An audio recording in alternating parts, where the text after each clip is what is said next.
Thank you, ladies, and plenty of drama inside Devon Park tonight. A season hanging in the balance for the defending national champion Texas Longhorns and the debutantes from Mississippi State here for the very first time. And it's Final Chance Friday, one loss, and it is over. Opening day yesterday, Mississippi State struggled against Tech and Nigeria Kennedy. Elsa Morrison hit a late home run for Tennessee to beat Texas. And then last night, Alabama, Brooke Wells with the game-winning home run. The #1 seed stays in the winner's bracket. And all the drama, Ava did it in the 10th, a 2-run shot to walk it off for the Huskers over Arkansas. So here we go tonight. One loss and it's over, but oh, one swing, one pitch, one moment of mental clarity, and you live to play another day. Who's ready to embrace the big moment on the greatest show on dirt?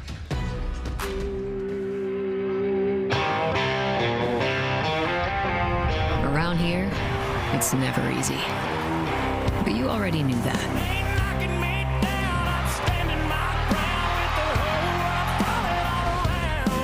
I think being an underdog gives us so much edge. The most dangerous thing is a team that has nothing to lose. I still choose us every single day. No love? So what? You'll thrive and survive. Our backs are against the wall. We're clawing our way out. We're going to keep fighting until we can't anymore. What happens now is all that matters. We're going to win this damn game. One loss, but the dream still lives.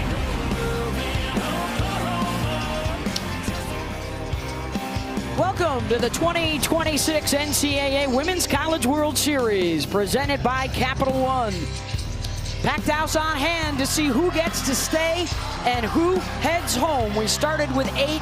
By the end of the night, we will be down to 6 teams still in the chase for a national championship. Hi, everybody, and welcome to Devon Park. I'm Beth Mowens, alongside our Olympic gold medalist, Jessica Smith, Michelle Smith, our Hall of Fame reporter, Holly Rowe, down on the field. And, well, tonight's the night. Your whole season comes down to one game, one chance to stay alive. Beth, I love Elimination Friday. I know the teams don't love it, but this is what your whole entire season comes down to. And the pressure has never been higher. How is every individual player going to react? We're going to find out. Yeah, and it's interesting because a lot of times elimination games, you feel the weight. But I like to say you have the opportunity to play in front of thousands of fans, the opportunity to extend your season. Texas, of course, has the experience. They are the defending national champs. And in these big moments, you got to turn to your big hitters, and that's what they're going to look to for productivity tonight. Yeah, absolutely need to put runs up on the board. This Texas team can swing it, and it all starts with Katie Stewart, the SEC Player of the Year. She is a home run hitter, 27 on the year. Just so much energy in the box in that 2-hole. She is slamming back, she's slamming buildings, and right behind her in the 4-hole is going to be Reese Atwood. How about career home runs? 73 of them, one of the best in the business, but she needs to find the barrel. Has struggled a little bit lately, but this is a Texas team that can swing it. When they put runs up, they're good. And there you see how impressive they have been. Can they get it done tonight against the Cinderella story from Starkville? It's getting late in the evening, though, for Mississippi State. Tough way to open up this tournament by getting run-ruled yesterday, but the opportunity is there, Jess. Can you imagine their first ever win here, and it's against a defending champion? It's kind of what they're made of. I mean, the big underdog, what they've done in the postseason, this is kind of what they do. They went into Eugene, Oregon for regionals and upset them in their house through their first ever no-hitter in postseason history. And then, oh yeah, went into Norman, 399 games, no shutouts. They shut out Oklahoma, only one home run on the weekend that they gave up, absolutely upsetting the country, not just the Sooners. This is what the Dogs are about. 11th seed coming into their preseason SEC poll. They have played their entire season as the underdogs, and this is what they do. All right, one more game to decide your fate. Do you get to hang around in Oklahoma City for the weekend and keep your championship dreams alive?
Our starting lineups are brought to you by Capital One, and the Longhorns will be the visitors tonight. And of course, we're talking about Katie Stewart and Reese Atwood, 45 combined home runs on the season. But those top three, usually really good fire starters, were 0 for 8, reached base just once yesterday. They will look to do better today against Mississippi State. And the starter, Delaney Everett, the junior who picked up both wins in the Super Regionals at Oklahoma. Well, the lefty has such good spin. Just 8 walks on the year, only 7 strikeouts on the year, but she's got dynamic stuff, a drop ball at the bottom half of the zone. She's got really good movement. Even on that curveball, she's got a lot of run on it. Up in the high 60s, 4th best overall velocity in NCAA softball, so a lot of energy coming out of that left arm. Not a lot of change-ups, actually. So we're sitting all speed against Delaney Everett. And underway here on this Elimination Friday night, Beth Moens, Michelle Smith, and Jessica Mendoza. All apologies, Jess. All apologies. Here's Caden Henry, junior from Dickinson, Texas. One of the handful of national champions returning from a year ago and still in the Texas lineup. Oh, by the way, they will go with Tegan Cavan in the circle tonight, last year's most outstanding player. Caden's been terrific in the NCAA tournament with 11 hits, has scored 6 runs while batting over .450, but she was 0 for last night. She had 2 line-out shots, so she definitely barreled the ball up. And one of those Mike White even talked about after the game. It killed their momentum, the defense Tennessee had against her. Playing against a Mississippi State defense, 2nd best fielding percentage in the country. But 3 of the last 4 games, including yesterday, they have had multiple errors. So I think they're going to have to deal with the pressure. Maybe they're a little more familiar now with this being their first trip to the World Series. See if they're more relaxed here tonight. Henry will test them early. The bobble, and still able to make the play is Nadia Barbary over at third base. One of a handful of seniors for the Bulldogs, hoping to extend their careers. And now they will have to deal with Katie Stewart, the junior out of Frankfort, Illinois. 2-time All-Women's College World Series performer. These upperclassmen, this is all they know coming to Oklahoma City. And they've been in the finals 3 of the last 4 seasons. Well, they did that with big bats, good arms in the circles.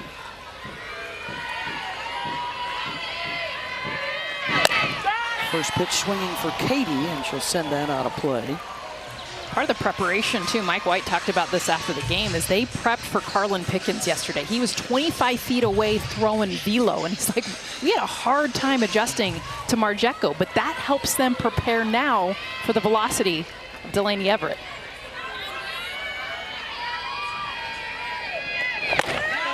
And oh, by the way, Mike is not just some Joe Schmo throwing BP. He is, back in his day, an outstanding fast pitch player and a national team member. Yeah, Mike White from 25 feet away, no thank you. I mean, I faced him. It is not a friendly batting practice. Players say he throws nasty stuff. Yeah, one of the best men's pitcher in the game. Great velocity. Yep. I used to tease him all the time because he actually throws with his legs. A lot of men don't. They just, they crow hop or they hop, but he actually threw so well and just amazing spin on the ball. The 9th time here for Texas. It's also Mike's 9th trip as a head coach. 4 with the Longhorns. Prior to that, 5 times here with Oregon, and he finally broke through with his first championship a year ago. That one misses away, 2-2 to Stewart. Everett is 2-0 when no earned runs allowed in 8 1/3.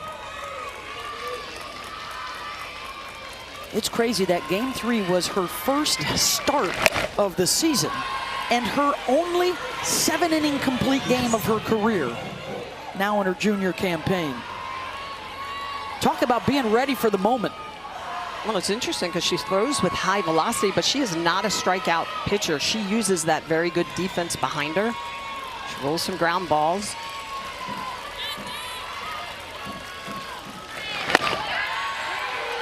Long at bat here for Katie. And it's a lot of run on her pitches, so even her curveball's got some downward movement. Her rise ball, even though it's vertically going up, it's got some run to it. So a lot of different dimensional pitches out of the hand of Everett. She's top 5 in the country, that horizontal break. Yeah. The analytics tell us a lot of news stories that we didn't hear about, you know, say 10 or 15 years ago. As you check out the usage and the miles per hour, are pitchers able to get more movement and a lot? It seems like a lot more double movement on a pitch, up and away. Yes. And to your point, Beth, you need it. You have to have rise and run. You've got to have something plus. You can't just have velocity. You've got to have velocity plus rise and run. Velocity plus the ability to drop the velocity, change it. And it's also that Taryn McKinney, who's one of the best pitching coaches in the country. Greatest changeup in World Series history back in 2007 at Arizona. And Stewart draws the walk. That was a heck of an at-bat. She battled off 5 different pitches. You guys talked about the different movements, and Stewart saw it all. And she got jammed, she got barreled, everything foul to earn herself a walk. That'll bring up Vivi Martinez.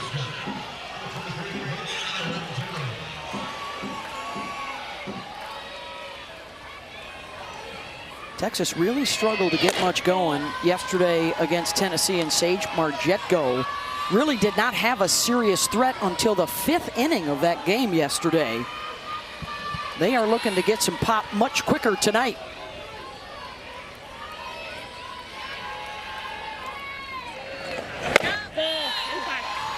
They only had 1 extra base hit. It was the home run for Leanne Good, but it was just singles, finding grass. And there you see the issue with the top of the order. They also struggled with runners on base as a team, just 2 for 10. And only got 3 runners into scoring position. A testament to how good the pitching was for Tennessee yesterday. Tennessee and Texas Tech are in the winner's bracket. On this side of the bracket, they play tomorrow afternoon, 3 o'clock Eastern on ABC.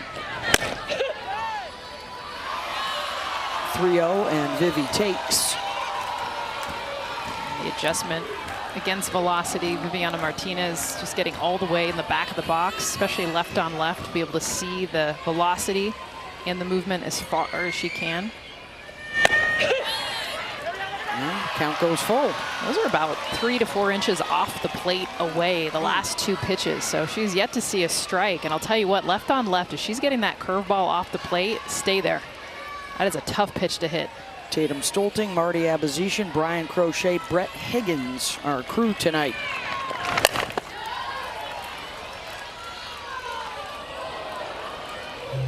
Vivi has had the best bat in the postseason for Texas with a runner on base, hitting over 500 in those chances. And had that with the longest at-bat of the entire season. 17 pitches she saw, and then got on base with a hit. Triple. In the supers, yeah. Called strike 3 there. 2 down. She's looking away, Smitty, and you saw the 2 strikes before that were off the plate, and this just freezes her. I mean, this is the pitch she wanted the whole time, but look how on the plate she is, so she takes it for strike 3. Yeah, so all curves on the outer half and then comes back inside. We call that a backdoor curve. A lot of movement on that pitch. Picks up her first strikeout looking. So here's Reese Atwood with Stewart aboard. Grounds that to third. And quick work for Everett and Mississippi State.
today. Starting lineups are brought to you by Capital One. And we're going to start right at the top with the Bulldogs and their two leaders, Morgan Stiles and Nadia Barbary. Stiles, the sophomore from Athens, Alabama, and Barbary, the senior from Douglasville, Georgia. They start the engine running for Mississippi State. Shutout and run ruled yesterday. Can they do better? It won't be easy against Tegan Cavan, last year's World Series MVP. Well, Cavan has all that experience in the circle throwing here in Oklahoma City. She's going to be at 70+ miles an hour, just a lot of great velocity. And how about upward movement of over 10 inches on her rise ball? But you can't just look up, you also have to look down at devastating drop ball and also a changeup coming in at 60 miles an hour or less. And when she really changes speeds effectively, which is a changeup in the 58 to 59 miles an hour, she is just hard to barrel up because she moves the ball so well through the zone. Junior out of West Des Moines, Iowa. Not her best outing yesterday. Just 3 innings of work. 3 runs, 3 hits, and only threw 54 pitches. So certainly will be fresh and looking for a much better start here tonight. She's used to throwing multiple days back to back. She's very efficient in her mechanics. Mississippi State just a couple of hits yesterday, no extras, so Stiles will try and start them headed off in a different direction. Grew up as a Mississippi State camper. She's been their starter at short her first couple of seasons, and head coach Samantha Ricketts says she's an upperclassman in a sophomore's body. Experienced, high softball IQ. Grounds one here to Nichols, third one down.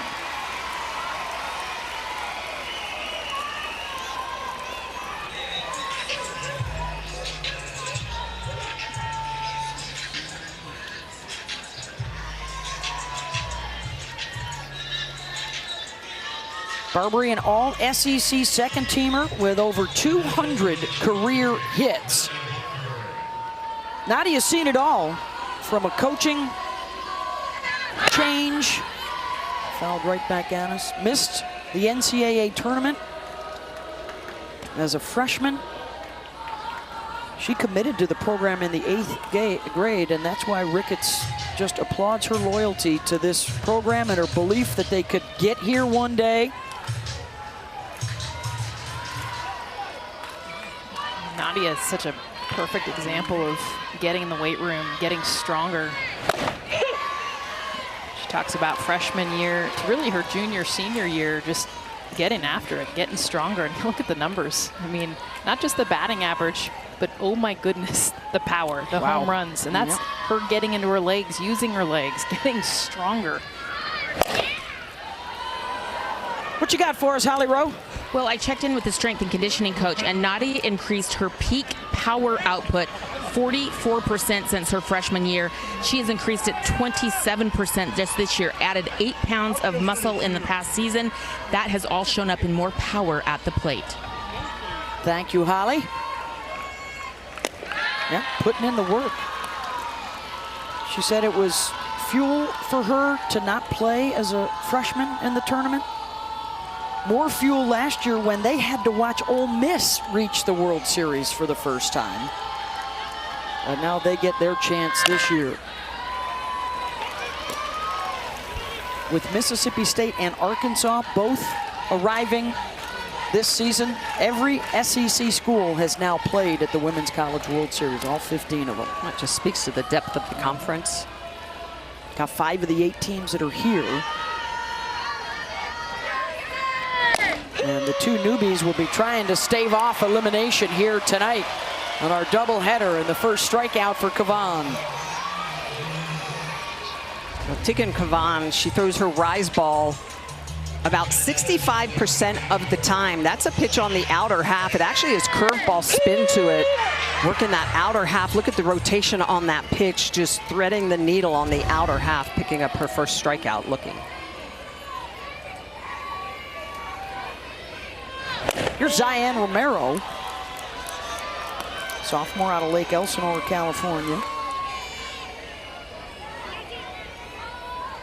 Hitting over 300 in the NCAA tournament, looking for her first career World Series hit. They only got a couple of at-bats yesterday in the shortened game. Well, there was a hesitancy that they talked about, you know, post-game. You get it. I mean, program history, you've never been there. And I know they went into Eugene, they went into Norman, but it's different here. It's different because the amount of eyeballs, the amount of attention, the media, everything. And they were hesitant. They didn't swing early. They weren't as aggressive as they normally are as a team, especially at the plate. Yeah, congratulations. Thanks for being here for the first time ever. Now you're going to go out and you're going to swing against the two pitchers that were in the finals last year as they face Kennedy and now Kavan. But as we've seen throughout the last couple of weeks, they have that bulldog mentality. And they're not backing down from anybody. It helps they saw Nyjah yesterday. I mean, that is velocity and movement. And now you're going to see Kavan, who's also a great pitcher, but she's not going to blow it by you maybe the same way that Nyjah was to them yesterday. Well, just being able to hunt upstairs. This is a Bulldog team that, of their 66 home runs, 60 of those 66 are off of right-handed pitching. So they're very righty-heavy lineup, only one lefty in the lineup. So they're actually a good matchup against Kavan if they can catch up to that rise ball. Teagan misses away at 71 miles an hour. That'd be comparable to a 95-mile-an-hour fastball in the major leagues.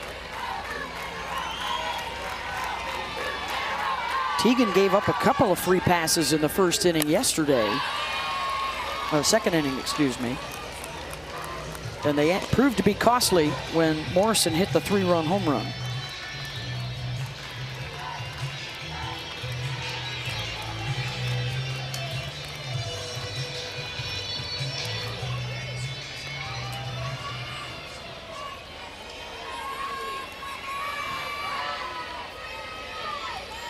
Three-two pitch coming for Romero.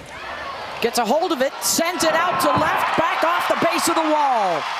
Altmaier will sling it back in, and their first extra base hit in their World Series history.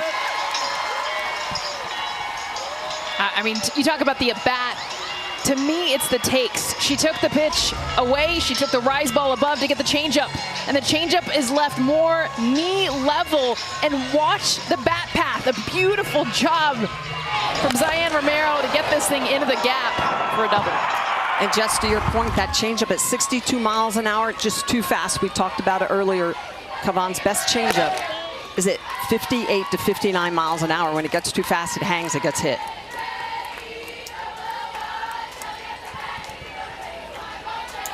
So a chance here right away for Kinley Keller, and the freshman with an RBI opportunity.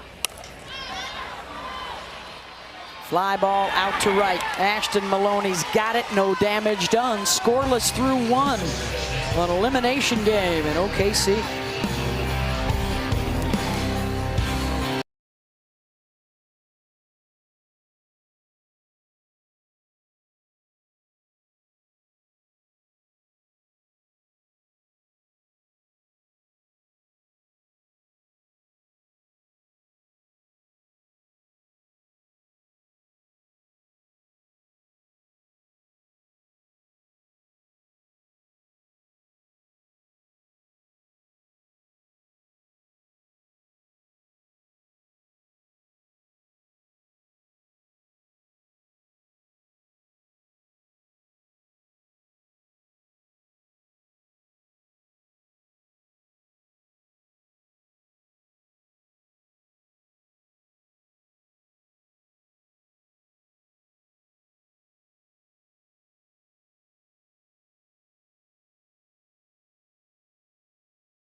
is still a freaking dog. That is Delaney Everett of Mississippi State after pitching the game of her life, not just beating Oklahoma on their home field, but shutting them out. She said it was especially important, and she dedicated that win to her parents because it was on their wedding anniversary date. And you may remember she lost her father, Brandon, unexpectedly just before the season started in 2025, but she keeps him near and dear to her heart, in the circle with her at all times.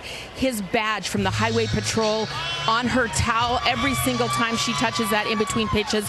She thinks of her father. He might not be here today, but he is with her in the circle, coming off one of the biggest games of her life that she dedicated to Dad. And there she is, touching the towel, 17558 for Brandon.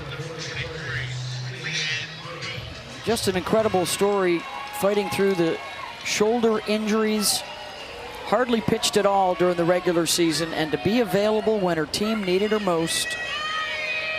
I mean, just 11 appearances, just over 20 innings, that's it.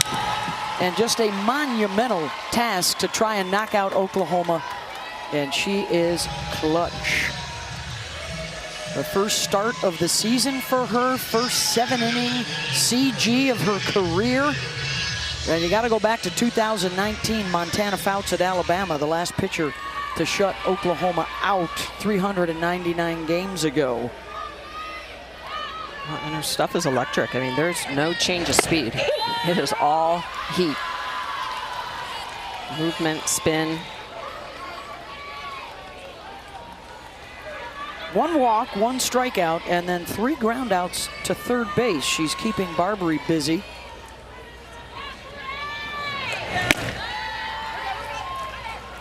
And that's one thing as a left-handed pitcher you learn. You have to be able to throw your curveball inside to righties. And if you can't, you're going to struggle as a left-handed pitcher. And she has been able to thread that needle on both sides of the plate, but especially underneath the hands of the righties. Facing Hannah Wells, the freshman DP, had a hit in her World Series debut against Tennessee yesterday. Has done some pitching as well this year for Texas, but primarily second half of the year focused on her swings. Well, and earning her way into the lineup. I mean, not being a starter, and Erin Earlywine turned to Mike White about halfway through the season and was like, she's going to be one of our best home run hitters. We need to get her in this lineup. And of course, off the bench, she had so many pinch hit home runs, game winners, game tying home runs. So she's a mainstay. Erin Earlywine, the hitting coach for Texas. Been here as an assistant and also as a head coach from his days at Missouri. Well, and ironically, he was here last year with Ole Miss before taking the job at Texas.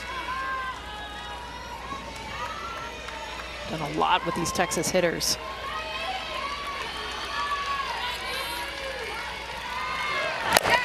Wells finds the 5-6 hole. And the first hit of the day for Texas.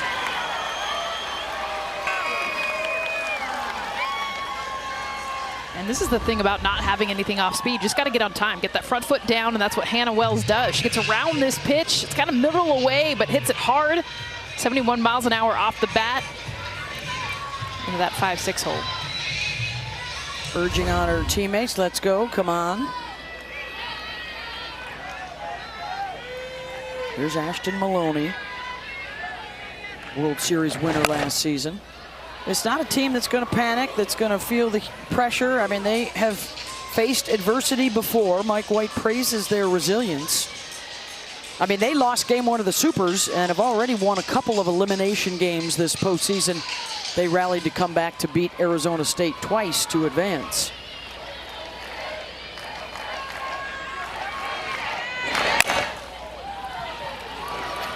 Mike White talked about, though, this team was off yesterday. There was something pre-game. He's like, I don't know. You know, you can't really say jitters and butterflies. Of course, you're going to have a little bit of that, but this team won the national championship this year. If anyone's prepared, it's this team. And so he challenged them. Hey, your season's about to end. If you can't get your heart rate up and get up for this, then I don't know why you're playing. Challenged, especially the upperclassmen. Well, it was interesting because the entire year they said, we're not going to defend our national championship, we're going to attack it. And it looked like yesterday they were defending it.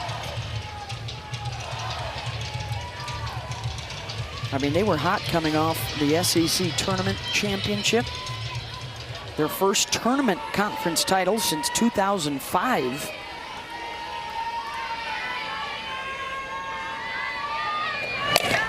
Maloney. Good backhand at first by Ernstes to get the lead runner. 2 down. Well, I love that defensive play by Ernstes, who was not in the lineup yesterday, going into that 3-4 hole and grabbing this, and then knowing she needed to get the lead runner. With the speed of Maloney, they would have had a hard time covering first base. Romero, the second baseman, I don't think would have beat Maloney over to first, so that's a good job of getting that lead runner out.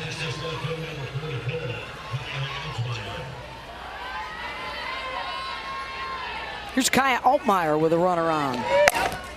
Gets a hold of one, sends it way back, and that is gone. 2-run shot for Texas.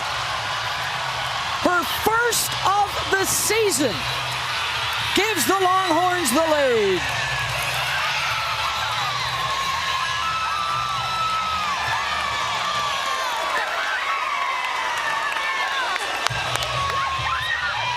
I mean, we're seeing this with bottom of lineups. This is your 8-hole hitter, and yes, the first of the season, but when you face velocity without anything that's going to vary, you just got to get on time. And for Altmaier, she does just that. Meets this pitch. Keep that softball, because her first home run, a huge one to put the Texas Longhorns on the board, 2-zip. Left field has been a big question mark all year, back and forth with several different players. Mike White gets the hot bat in the lineup week in and week out, and it's Kaya's turn. And what a moment for her, the Arizona transfer.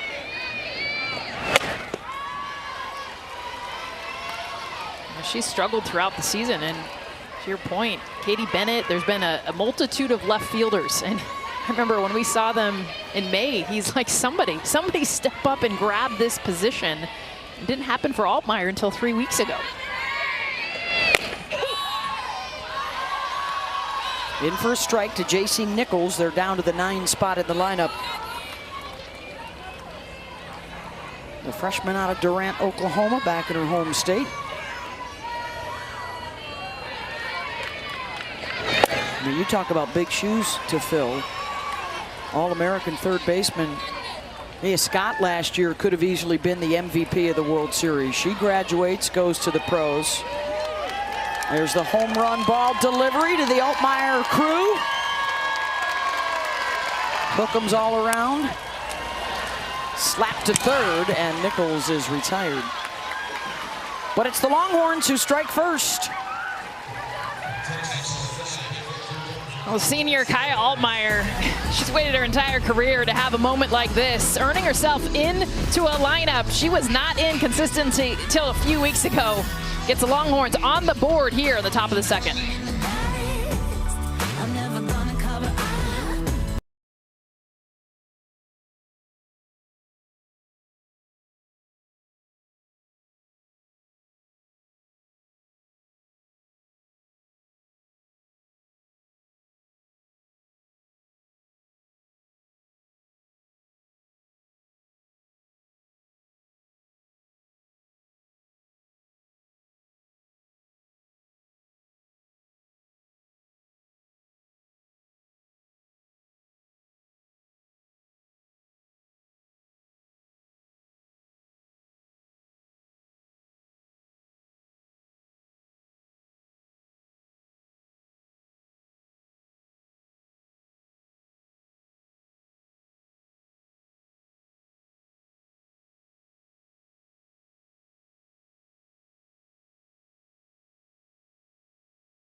Welcome back to the Women's College World Series. Texas jumps out front 2-0 over Mississippi State.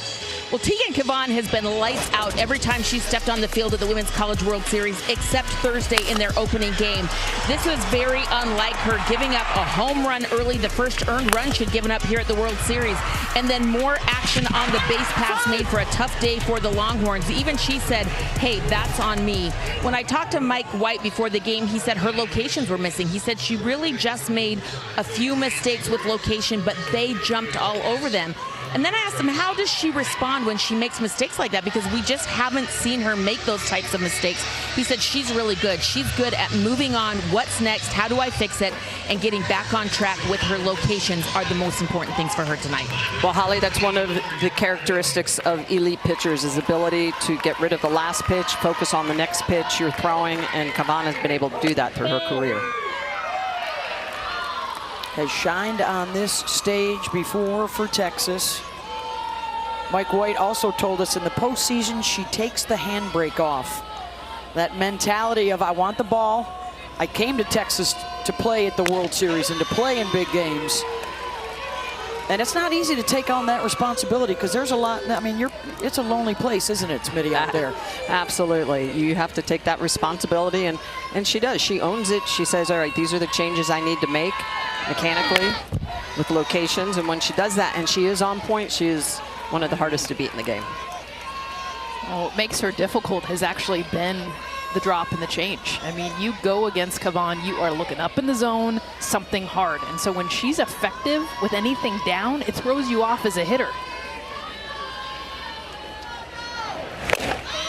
She's one strikeout away from the Texas World Series record for her career. 5, 6, and 7 here for Mississippi State. Here's Morgan Bernardini, the senior out of Elkville, Illinois. 350 hitter with a home run in the NCAA tournament. Stewart off the one hop, one down.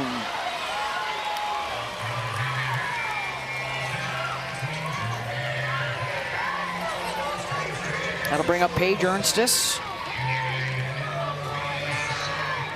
Paige was 0 for 2 yesterday.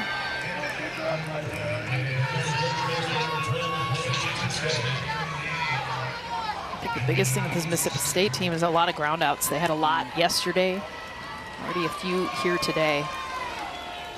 Well, it's a similar story to yesterday when they fell behind on an early game home run. On the move and able to haul that in is Altmaier. So bat and glove for Kaya tonight. 2 down. Holly? Well, guys, Kiara Sell's getting up to the plate right now, and she is such an inspirational story. She has been very open about her hearing loss. Born with about 95% hearing loss. She just discovered it when she was 2 years old, had some surgeries to correct it, but she is wearing hearing aids under her batting helmet right now. She does turn them off, though, when the atmosphere gets too noisy or when she steps into the box, because she wants to be able to really be quiet and focus on her at-bat. So I find it interesting she can turn them on or off, but it's helped her really communicate with people in the dugout if coaches are telling her instructions. Yeah, and Holly, she's become a much more vocal champion and inspiration for people with hearing loss. She decided to be more open about it, talk about it, make sure that a lot of young girls, young kids are aware of how she's been able to play with it, how much it's helped her. And making her World Series debut, she wasn't in the lineup yesterday. And she's been one of their best hitters throughout their entire season, really struggled in the postseason. And Samantha Ricketts, our head coach, talked about just the pressure, the fact that for so many of these players, the expectation on themselves, can you handle it, can you not? That's why she didn't get the start yesterday, but they're hoping her bat can get to where it was in the regular season. And oh, by the way, started out at Mississippi State as a walk-on. And 2 years into her career, she had earned a starting role. And now here in Oklahoma City. And I think those are the stories young kids need to hear, because you do have opportunities. You may not have money your first year coming in, but there's always an opportunity if you want to earn that jersey. 1-2 pitch from Cavan. Ground ball deep in the hole. Martinez with the backhand and fires to first to get her. 1-2-3 inning, courtesy of some web gems for the Texas infield. Vivi Martinez, after missing the 2025 World Series with an ACL injury, gets her chance going deep in that 5-6 hole across the field for a great out to end the inning.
Today.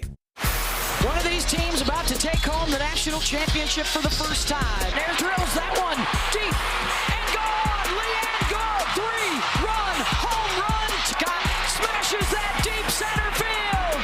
Mia Scott, grand slam. Texas is finally bringing the championship home to Austin. Oh, they were lighting up the tower last year in Austin, and the trip here to the World Series this season, almost exactly the same, guys. Lights out the first half of the year, ran into trouble in April, got it together through the mayhem, and then into June to win the World Series. So that's why they are hopeful that the first game stumble here is just a blip, and they can find a way to win. They're going to have to win elimination games the rest of the way here these next 3 days to get in to the best of 3 championship series. Well, the calmest presence on this team is the batter in the box right now, Caden Henry. And she's a leader and a leadoff hitter for a variety of reasons, but the team has talked about how much in the most chaotic moments, in the biggest games, she's always the calmest. Leads a lot of their biggest rallies. And she needs to get on, right? Because Stewart has not had any chances to drive anybody in yet. Henry, deep, and off the top of the wall, out in left center, and a stand-up double. And for the first time here in OKC, Stewart has a runner on base in front of her. This is how the Longhorns do it. We give a lot of attention to Katie Stewart's coming up right now, but it begins with Caden Henry. It's a beautiful job. This is an 0-2 pitch, but look at the swing. Her ability, head eyes, down on the pitch, low and away, and this is her 80%, by the way, off the top of the wall, maybe 4 inches from a home run. This is what the Longhorns needed to get to Katie Stewart. The SEC Player of the Year.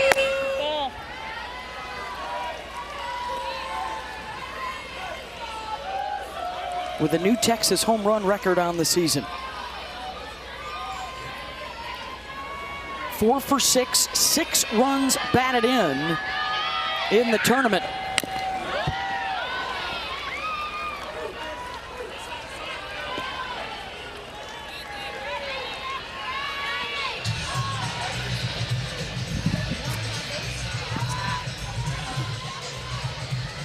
Those are RISP numbers in the tournament for Katie.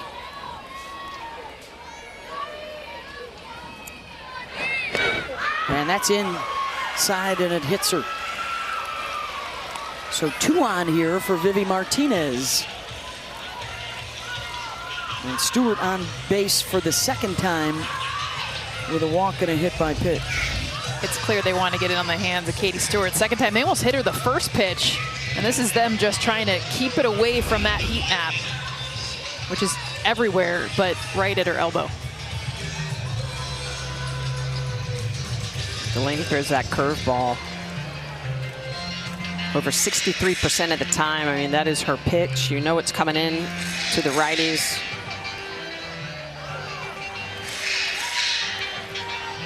Sung's back out, so now the shadows creeping across the left side of the infield as Vivi steps in, number 3 in the order with a couple on base and nobody out at a 2-0 lead. And Vivi will drop it down. Everett's only play is to first, throw in the dirt, and the good scoop by Romero, but the sacrifice gets a couple of Longhorns into scoring position.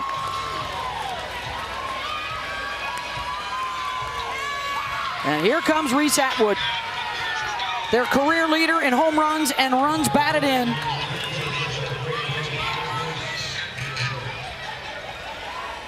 And this is the bat. This is the one that needs to get going for the Longhorns to make a deep push into this World Series.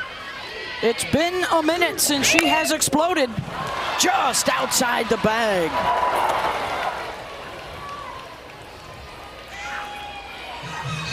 The biggest thing for Reese is barreling. And even this is a little bit off the end of the bat, gets around it. And Reese is going right. She takes this pitch and it's in the gap. Well, and just we talked about it. She has been fooled tremendously on the changeup. She has not been able to see it. She's early and in front of everything.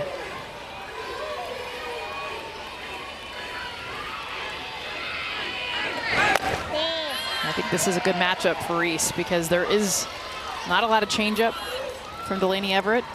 She can sit on something, find a location. Does not have to provide a lot of power. That's coming from Everett.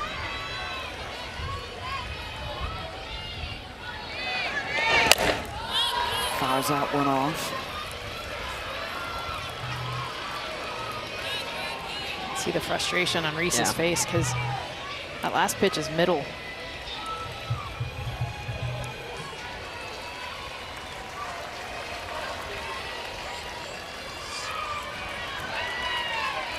Everett ahead in the count, 1-2. Popped it up behind the dish, and that'll get out.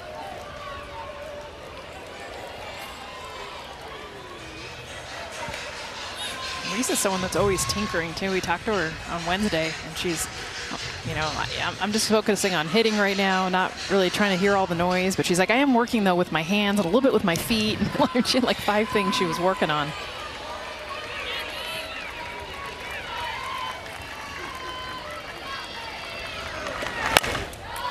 Remember last year at the World Series, she was really struggling and then had the huge hit, the botched intentional walk to really turn the championship series in Texas' favor. I mean, all it takes is one moment, and Reese is hoping it will come earlier in this World Series. Chases out of the zone and a strikeout for Everett. 2 down.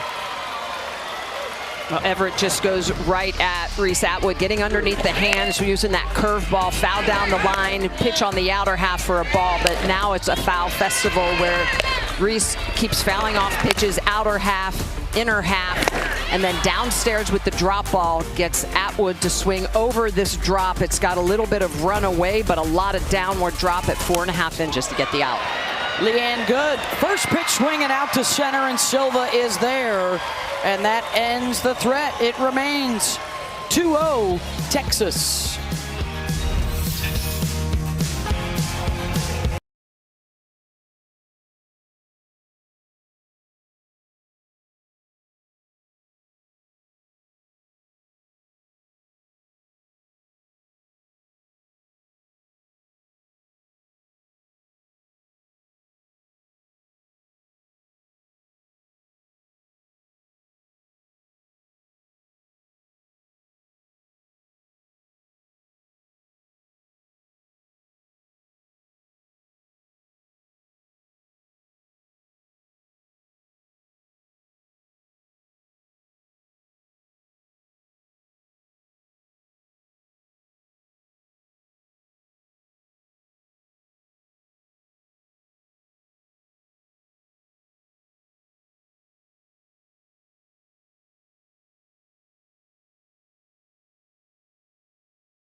The NCAA Women's College World Series is presented by Capital One.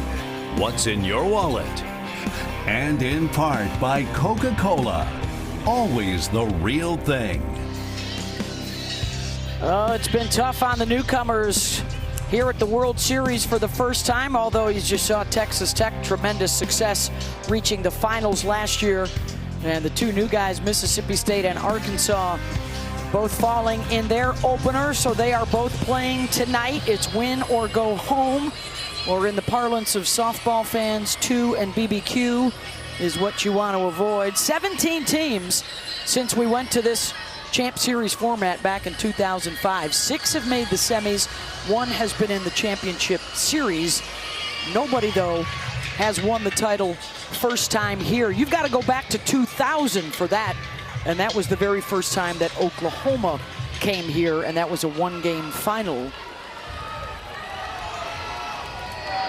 Although that one was really noteworthy because they had to beat Arizona and UCLA to win the national championship. And back in those days, Arizona and UCLA were the big Every dogs. other year. Yeah. It was one of them. Oklahoma not here for the first time in a decade, courtesy of Mississippi State. Knocked them out down in Norman last weekend as Kavan gets Silva to ground out, 1 away.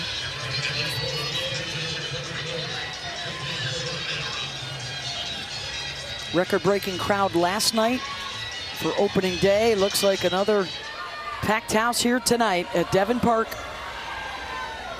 Elimination games tonight, winners bracket games tomorrow. Nichols and Kavan humming along right now, top of the order, coming up with 2 away. All building towards the championship final, which begins on Wednesday. Then we leave the double elimination behind, and it's best 2 out of 3. Wednesday night, Thursday night, Friday night. For more information, visit ncaa.com, your home for all of your NCAA championships.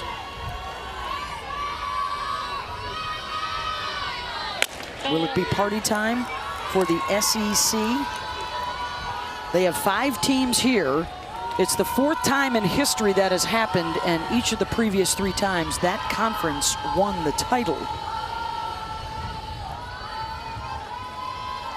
Perhaps it's a big week for the Big Ten. Jordy Fromm leading Nebraska to a win in their opener. They've been winning everything this year. Football, men's basketball, women's basketball. Of course, UCLA, you can never count them out. They'll have to fight their way out of the loser's bracket starting later tonight. Yeah, they're going to have to bash their way out. Really using Tinsley, 1 arm. Morgan Stiles lifts that one out to right center. And on the move is Ashton Maloney. Back to back. 1, 2, 3, 7 in a row retired by Kavan.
.com.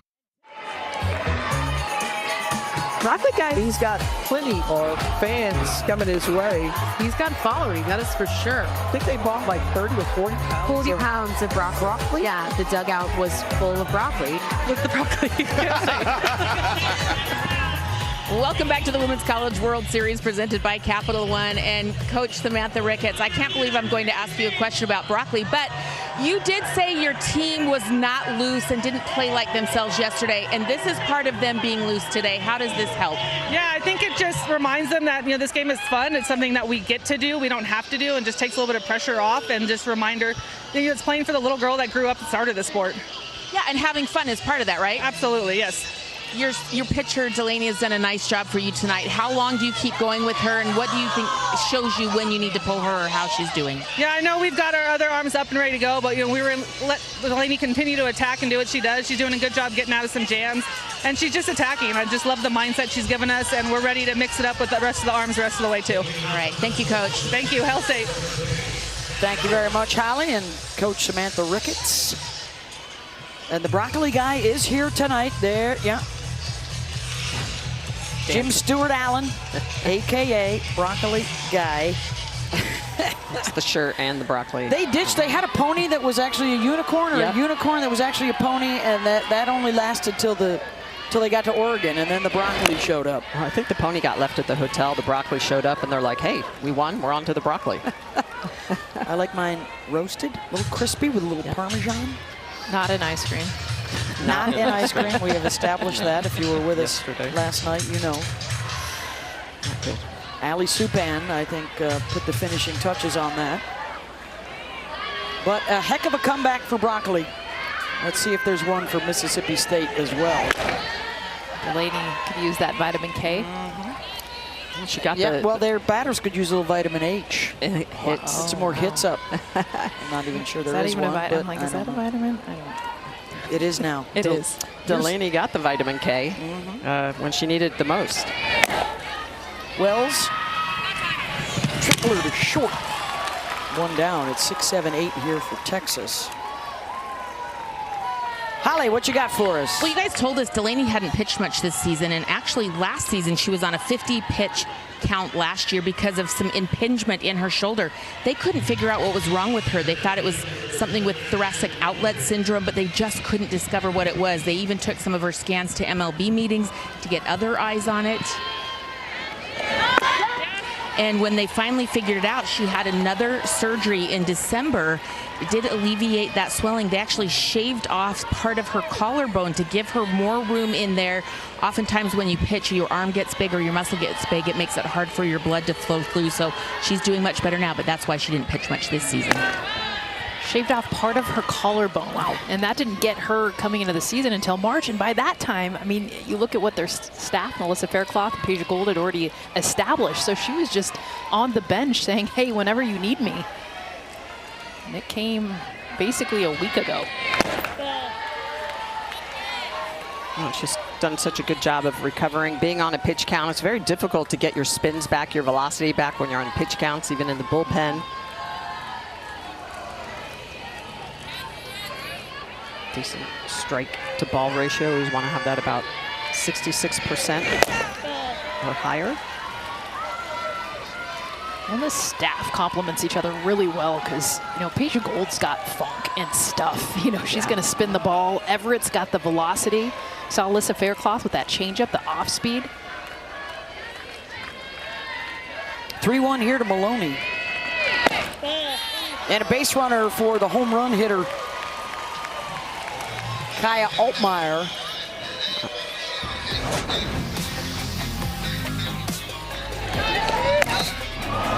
This is what she did her last time up with a runner aboard, a 2-run shot. And, oh, buddy. You get one chance. That's why you come to the games. You're ready, right? He was there. On his sweater already, Mom's spaghetti on that one. The first of the season, 11th of her career for Altmaier. The transfer from Arizona, where Michelle Smith could talk to you all day long about how the ball flies in the desert air, and not as many in the Texas heat apparently this year, but got one there. pitcher's ballpark in Austin. I mean, Katie Stewart doesn't make it seem that way. She's hitting it off buildings. For Kaya, they really liked what they got in her, especially in the fall. She was supposed to be the starting left fielder and just struggled, so it was a rotation. And you always want that bat to show up in the biggest environment. See if that home run kind of propels her forward here in this World Series.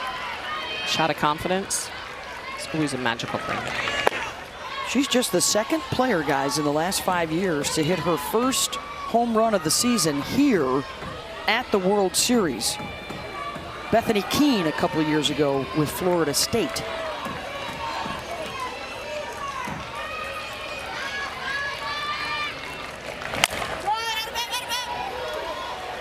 And our conversation about offense continues certainly here in Oklahoma City. So we've had 11 home runs through the first 4.5 games by 11 different players, including Megan Grant of UCLA, who hit her 41st of the season yesterday and her 90th of her career to tie Stacey Newman's UCLA record.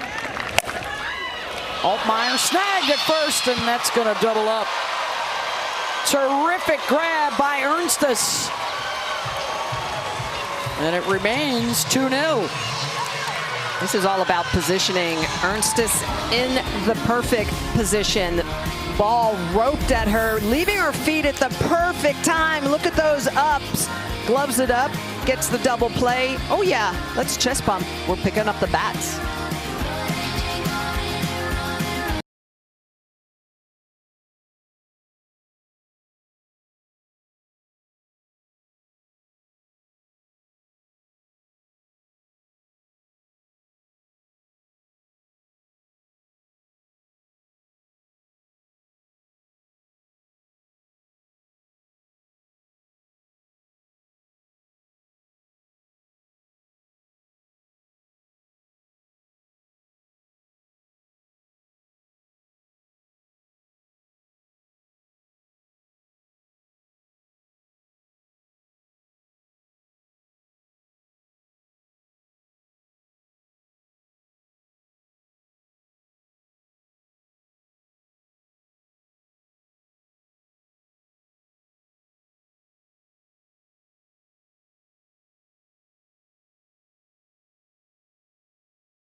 Look around. Take it all in. The adrenaline, the butterflies, the fanfare, and the buzz. Welcome to the Women's College World Series.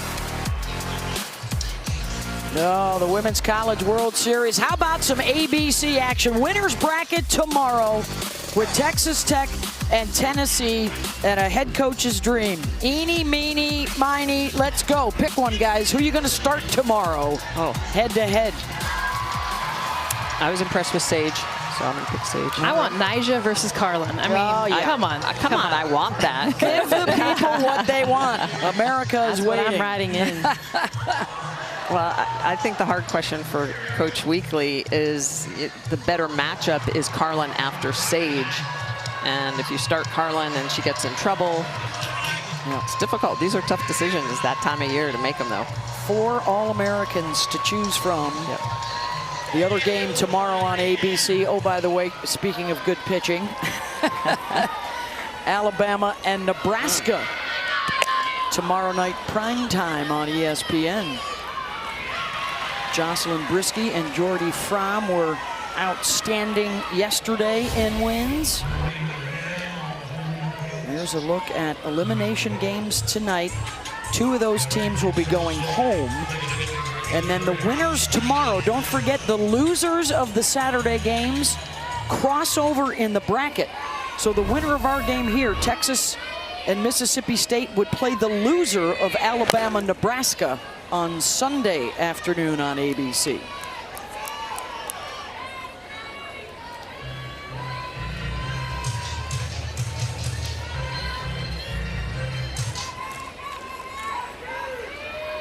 Diane Romero looking for a breakthrough against Kavan, who's retired 8 in a row. Yeah, Kavan gave up that double to Romero, and since then she has been money. Rolling ground balls, pop-ups to the infield.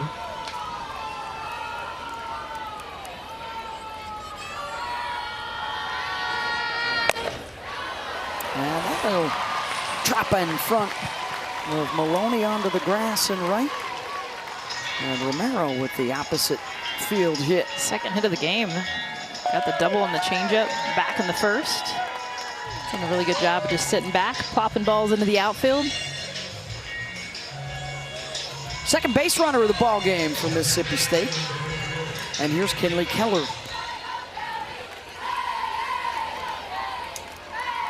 Freshman was 1 for 1, was on base a couple of times in her World Series debut yesterday.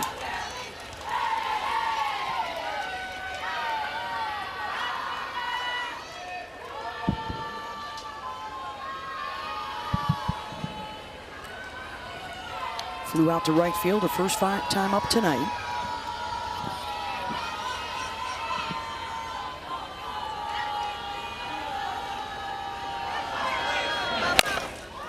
She tries to go opposite with it and just outside the line.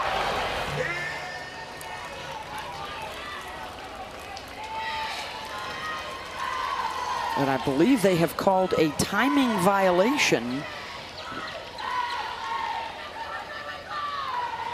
on Tegan Kavan around the batter. The ruling on the field was a timing violation. They would bring the count to 2 balls, no strikes. All right, so that's on Kavan. Yeah, so instead of a foul ball. Well, she was shaking, and it took her a while to, I think, figure out the pitch that she wanted.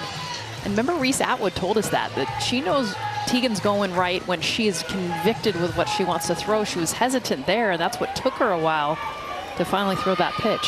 Have that 20-second clock for the pitcher and the batter. Got to be ready to go. Well, it's interesting because the batter has to be in the box. They've changed it now down to 8 seconds. That does not give the pitcher much time to be able to shake. Out to center field. Henry is there. Because, Smitty, as we've talked about, you're not just getting the pitch.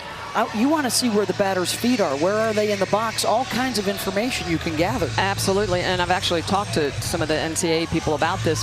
This, to me, needs to be changed back to 10 seconds because as a pitcher, you decide what you're going to throw based on where the batter is in the box. And if you don't have enough time, if they move to the front of the box, the back of the box, off the plate, those are all decisions on how you're going to attack her.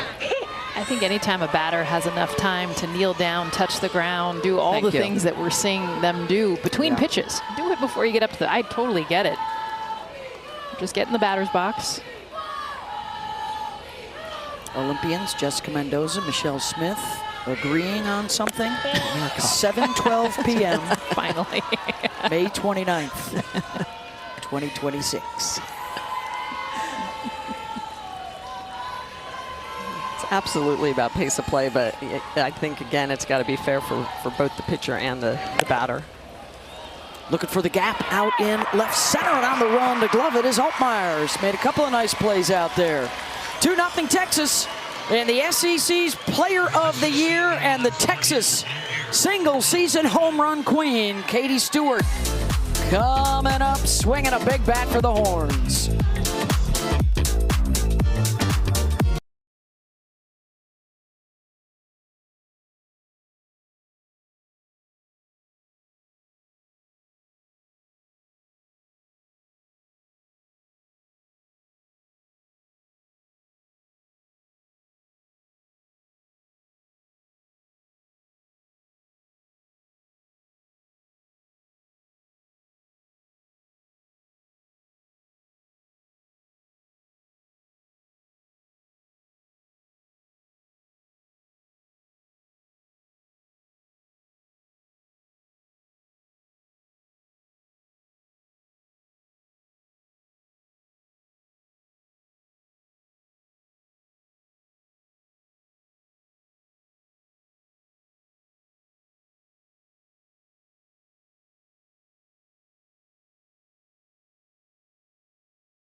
Welcome back to the Women's College World Series presented by Capital One. The Longhorns up 2-0 here in the top of the fifth. We're with the Longhorns head coach, Mike White. And coach, Tegan Cavan is back to a crisp version of herself. What did she do to get right for tonight? I think it's just her mindset that she's willing to attack them right now, and she wants to keep this team in the College World Series as long as she can, and really taking the team on her shoulders.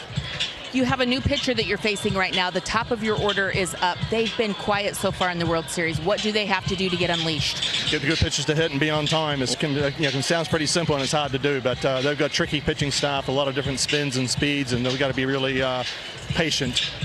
Thank you, Coach. Yeah, you're welcome. Hook 'em. All right, thank you, Holly. Thank you, Mike. And the new pitcher is Peja Gould on in relief for the second day in a row. The senior out of Stockton, California, threw 53 pitches yesterday.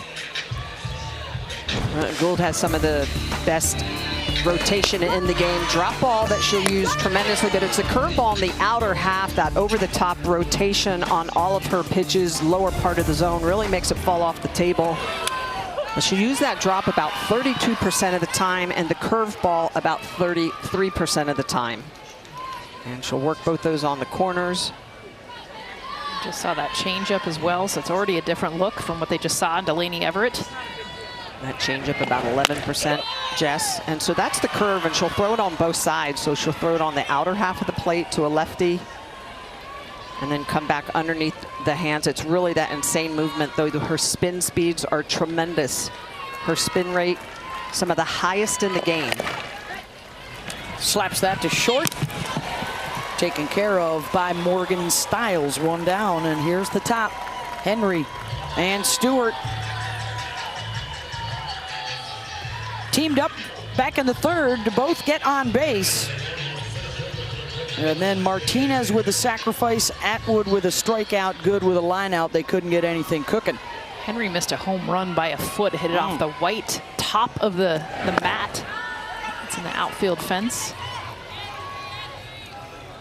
Both their runs coming back in the second inning on a Kaya Altmaier two-run homer.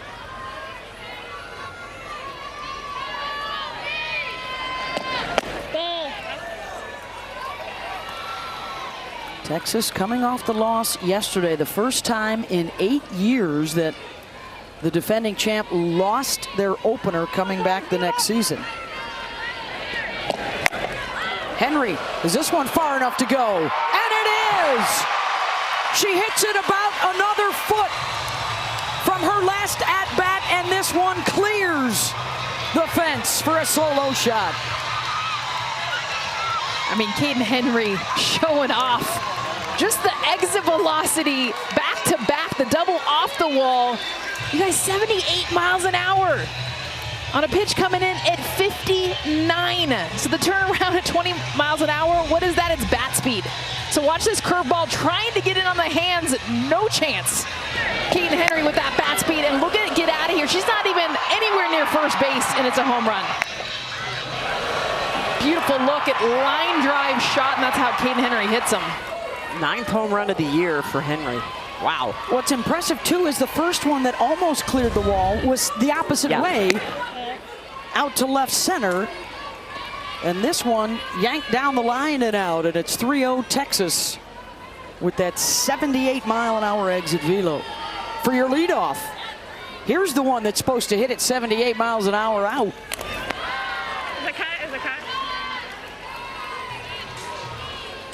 Couple of home runs for Texas, numbers 92 and 93 on the season. And what's that now? 12 home runs so far at the World Series from 12 different people. Hello, Henrys. She's got even a shirt. And the number on her hat, look at that. That's awesome. Oh, Caden even signed her shirt. That is cool.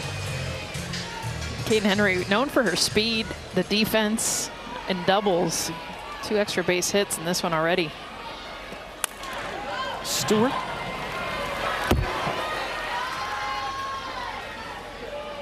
She should have had 2 home runs, because you go back to Henry in the 3rd inning, and this is the double. Look how close this was to being a home run. I said a foot. I think that's more like 3 or 4 inches. This one on a line. I mean, that had no launch angle. Just straight shot out of here. There's a dart.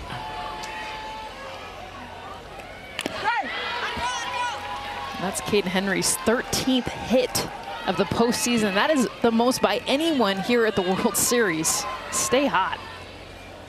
3 home runs, 13 for 27. Yeah, that'll play. Well, and that's what they needed yesterday, and they didn't have. Makes a profound difference on the top of this lineup. Is getting on or hitting it out. We're seeing the team game, right? Yeah. Like your 2 big smashers quiet right now. It's the other guys coming through here for Texas that don't usually smash a lot of homers. But Altmaier and Henry doing it to try and pick up their team, to get them another game, to get Reese Atwood another game, the senior, on Sunday.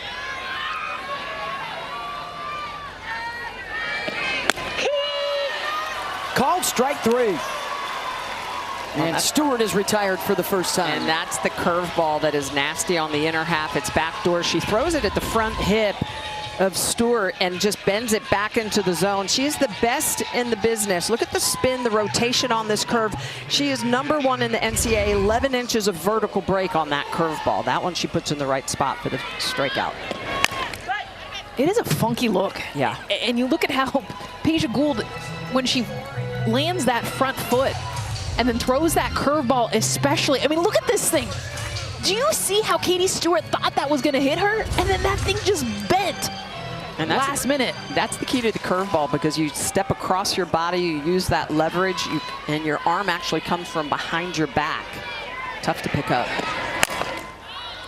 Martinez lifts that one out to left. Bernardini is there. Side retired, but a run up for Texas. Caden Henry, stay hot. 13th hit of the postseason for her, 8th extra base hit. Get me fired up for the Longhorns. Mama, get yourself a ball.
"43 years of the Women's College World Series, and only 4 teams have ever dropped their opening game and come all the way back to win a national championship. A&M, UCLA, and now recently Florida State and Oklahoma in 2021. So it is a rarity, but it can be done. 10 teams have reached the finals after starting 0-1, and those 4 the only ones to win the championship. Texas, by the way, is one of those 10 teams that has managed to get into the championship. So it is interesting that not many do get to the championship, but once they do, there's a 40% chance that you could win it. So that's not too bad. Especially now, having it more spread out. Absolutely. Well, in the Champ Series era, so that's the last 20 years, 10 different teams have won the championship. 14 different teams have played in the finals for the championship. Certainly dominated by Oklahoma the last 10 to 15 years. 8 titles for the Sooners. UCLA has the most NCAA championships with 12. And Arizona also with 8 back primarily in that fabulous stretch in the 1990s. When we talk about all the offense, we talk about how great all these hitters are. That group really was the first group to get it done. With Laura Espinoza and Leah Bratz and our dear friend JDH, Jenny Dalton-Hill. Nancy Evans was a freshman. Yes. Well, they had a combination of speed, of power, right? Average. Kiara Sells. Henry calling off the infielders to take care of it. That makes the catch 2 down. Hey, don't forget we got WWE Clash in Italy coming your way Sunday afternoon, 2 Eastern, live from Turin. Catch the first hour on ESPN and stream the entire event on the app with an ESPN Unlimited plan. Little wrestling coming your way from Italy. Little softball coming your way from Oklahoma City.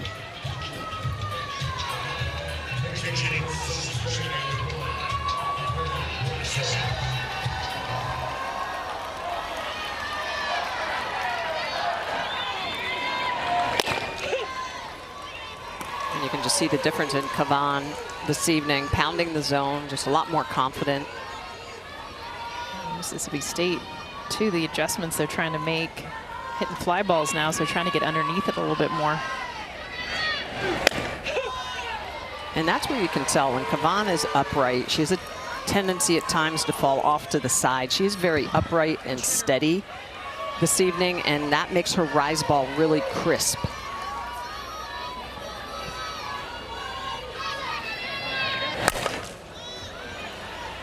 Fly ball out to left. Off 1, 2, 3 for Tegan Kavan at a 3-0 Texas lead. Reese Atwood's coming up.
Elimination Friday here at the Women's College World Series. Coming up, we will get you set for our second elimination game, UCLA and Arkansas. Plus, we will talk to some of the winners from this first game. Texas, what looks different about them? Well, I like Tegan Cavan. She's been efficient, 53 pitches. She's using her defense. One strikeout, but it comes down to the defense for me. I think they're doing a good job. We talked about the aggressiveness on the offensive side of things. They've had a couple of home runs today. I like how Kaya Altmaier went up there first pitch, drives it out of the ballpark, and then Caden Henry found herself in a really good hitter leverage count, a 2-0 count, and she went yard again. Hey, no better time to have your first home run of the season, right, Beth, than an elimination game in the World Series? Let's go. I like to save my best stuff for the World Series. Oh, now they're bringing out the popcorn. That's a win-win. That's kettle corn. I can smell it from here. You can absolutely smell it from here. Texas trying not to go 2 and barbecue. The last time a champion did that, ooh, that was after D'Lo with the Velos Washington team won in 09. And they were 2 and out in 2010. And for Mississippi State, the debutantes trying to get their first World Series win in school history. Shut out yesterday. They're hoping not to get shut out again, but that is the case right now. And here's Reese Atwood for Texas. It is 4-5-6.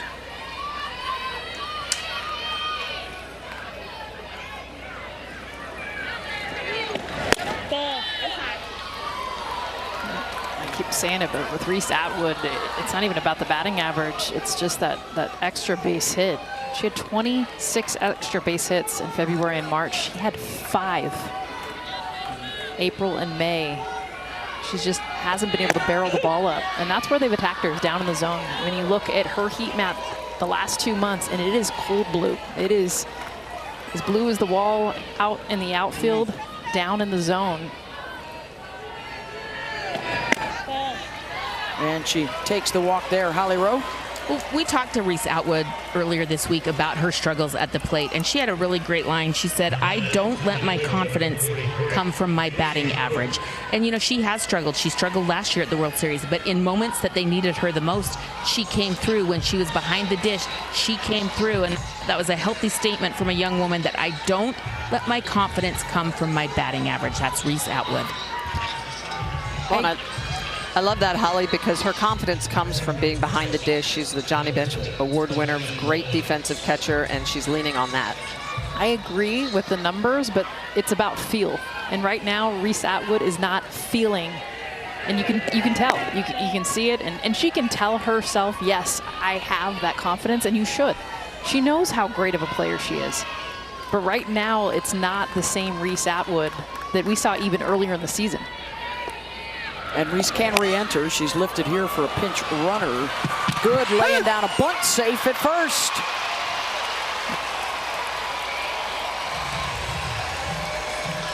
Adea Wallace down to second. And this is a great job by Leanne Good, who's a home run hitter from the right side. So the defense not expecting it. Does a beautiful job of getting this thing down. And it's a drag bunt, so she's already moving through the box to allow that speed to get her down the line.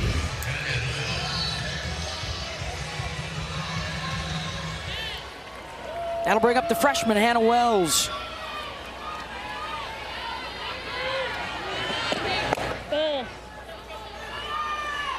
A single and a ground out tonight.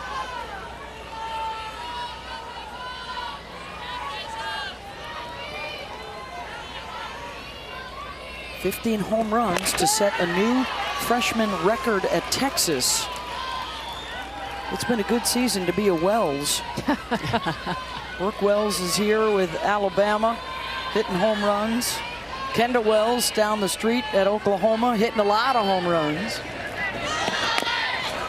Wow. Unrelated. Wow, she's trying to drop one down too. Well, it's interesting. It's because the corners in Mississippi State way back, they're at double play depth. They're hoping that she rolls a ground ball and they can double them up. It's not part of her game. That's why she said, my bad. Yeah, she's only had one all year. Yeah. Not quite trying to be sneaky there.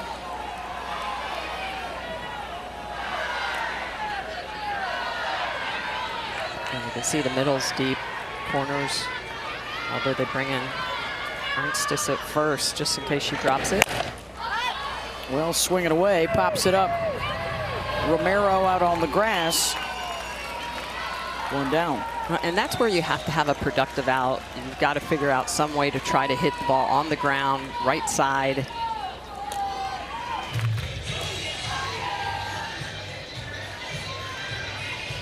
And Mike's going to go to his bench here and get Tori Hunter up to pinch hit for Ashton Maloney.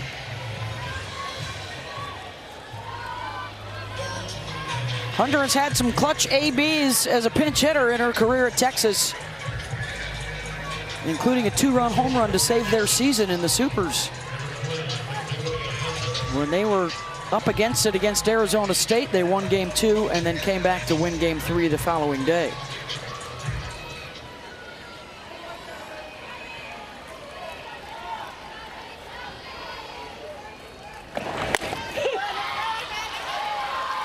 Taking a look at strike 1 from Gould.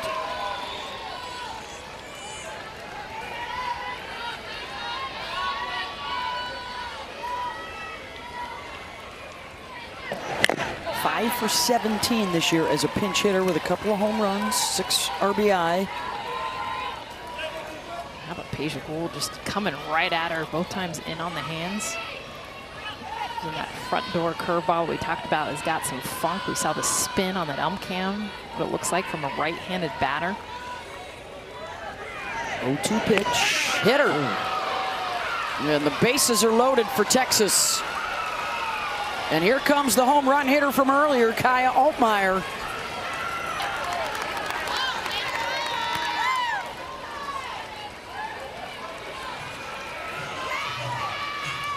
Maloney will re-enter, and she is the runner at first.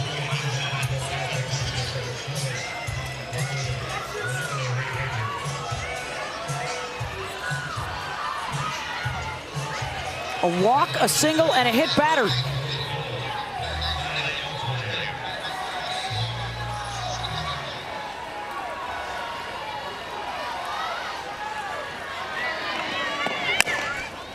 First pitch swinging to short, the throw to the plate in time to get the force out. Mississippi State with one of the best defenses in the country. Hand forced in that situation to have to come home. Great job by Stiles at shortstop. Get that force out at home. So 2 outs for J.C. Nichols, and they're going to pull her in the 9 spot here for another pinch hitter.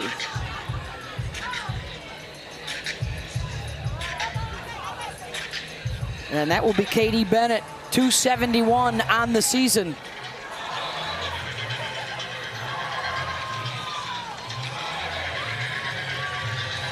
"37 games, she started 13 on the season. And a part of their national championship team a year ago. 4 for 8 this year as a pinch hitter.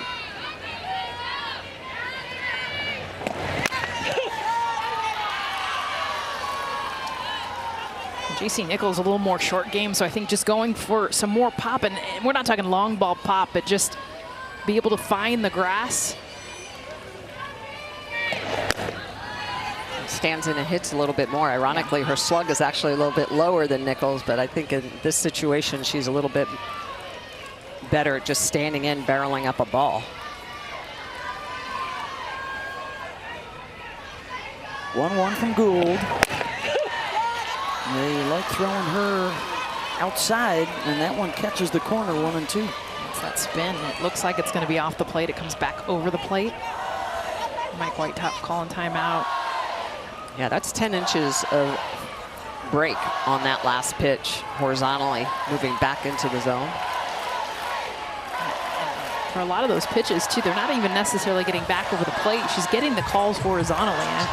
If you're getting that call, live there.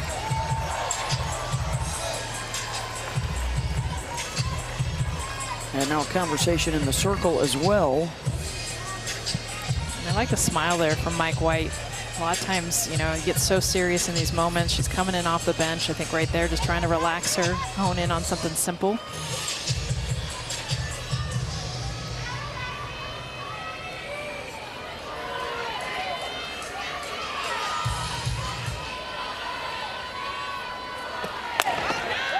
Try to get her to fish, 2-2.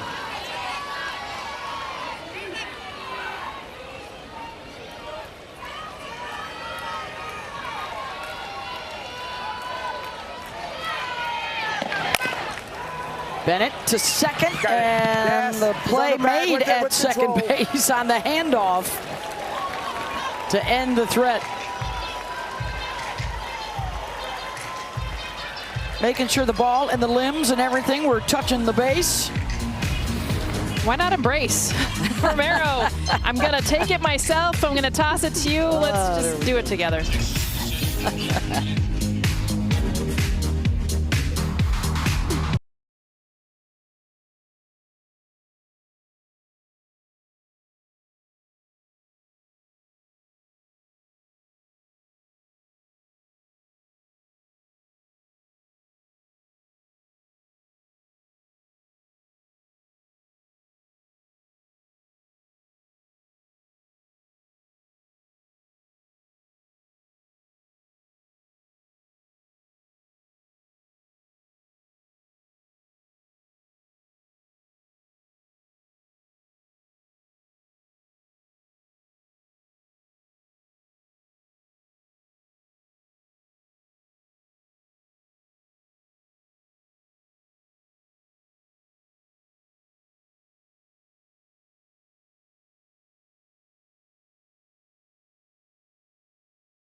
One game to try and save your season. Win or go home tonight on Elimination Friday for Texas and Mississippi State. Couple of long balls, the difference right now. And a solid showing from the All-American in the circle for Texas, Tegan Cavan. And a 3-0 Texas lead. They are 6 outs away from staying alive and playing on Sunday afternoon against either Alabama or Nebraska.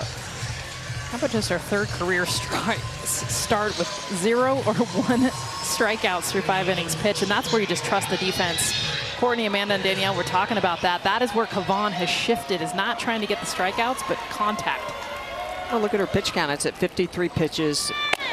She's not walked anyone. And when you make hitters earn their way on base consecutively, it's more difficult to put runs up on the board. And she's been on point.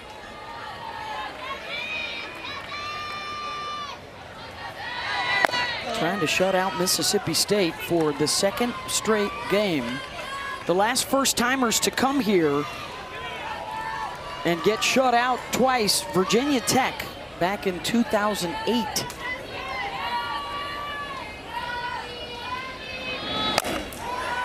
Hard hit and good. Makes a diving stab. 1 down. Wow. Good. Just positioning. Look where she's at. She's like 10 feet to the left of second base, diving back to her glove side. Again, that's all position. If she's in a traditional second base position, that's a base hit in the gap. Potentially a double. Outstanding effort gloving that up. Boy, the defense, web gems at first, second, and short today. And Vivi right at her, 2 down. We got UFL action for you all weekend long. Tomorrow at 3 o'clock on ESPN2. It's Houston and Birmingham. Sunday at noon on ABC, Orlando and DC. You can also stream both games on your ESPN app. We are at Devon Park here in Oklahoma City, day 2 of the World Series. We started with 8. We will be down to 6 at the end of the night. Coming up next, another winner-go-home matchup, UCLA and Arkansas. And then we've got winners bracket games for you tomorrow.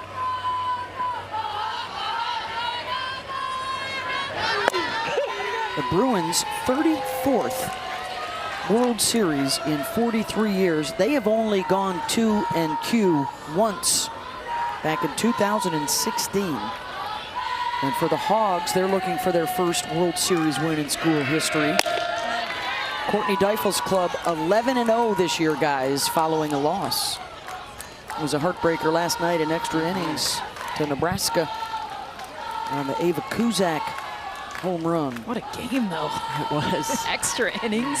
Not a fan left the building either. Terrific fight from both sides. 1, 2, 3 for Kavan. 3's the magic number. That's all the outs that Mississippi State has to work with, down 3. The NCAA Women's College World Series is presented by Capital One. What's in your wallet?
Into center by Kuzak. Johnston going back. It's gone. It's over. It's Ava. 2-out magic from Ava Kuzak. And it was worth the wait. The wait was a few hours. The wait was 10 innings. But as Kevin Brown said, well worth it for softball fans across the country. And Nebraska stays in the winner's bracket against top-seeded Alabama tomorrow night. And for the Hogs, back at it here this evening. If they beat UCLA, they stay. If the Bruins win, the Hogs head home. And right now, Texas trying to knock Mississippi State out. They lead 3-0 into the 7th inning. And a ground out for Caden Henry, 1 down. Winner of this one gets the day off tomorrow and will meet either Nebraska or Alabama. The loser of their game Saturday night, they'll play on Sunday. Texas holds on to this lead.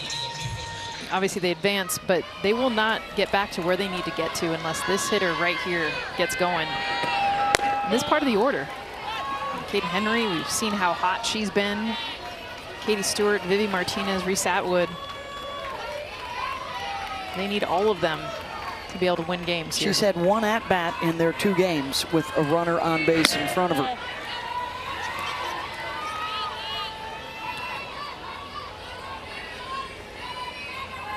She's better with runners on and with like in bigger situations, she increases by almost 200 points. Been so clutch, and you know it's coming. Like, you know, I hold my breath every time she swings, ready for the bat slam, a towering shot. Yeah, she's been the leadoff in an inning 4 times in these 2 games. And to Mike White's credit, he's kept the lineup as is. I mean, it's been pretty solid at the top for a few years now. And Stewart is on base for the 3rd time. Not because they haven't really had to pitch to her. They can pitch around her a little bit with no one on.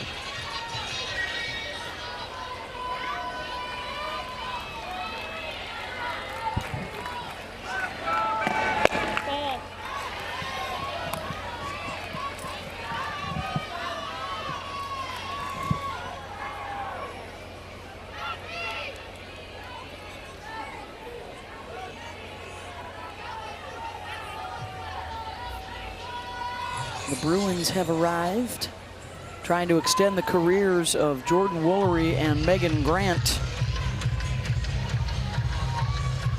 The Bruin Bombers have combined for 166 home runs, 547 RBI in their careers together in Westwood.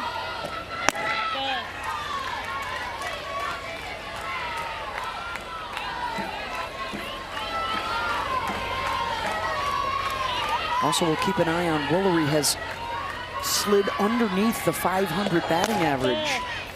Jordan flirting with something that's never been done before. Hit 500 with 30 homers and 100 runs batted in.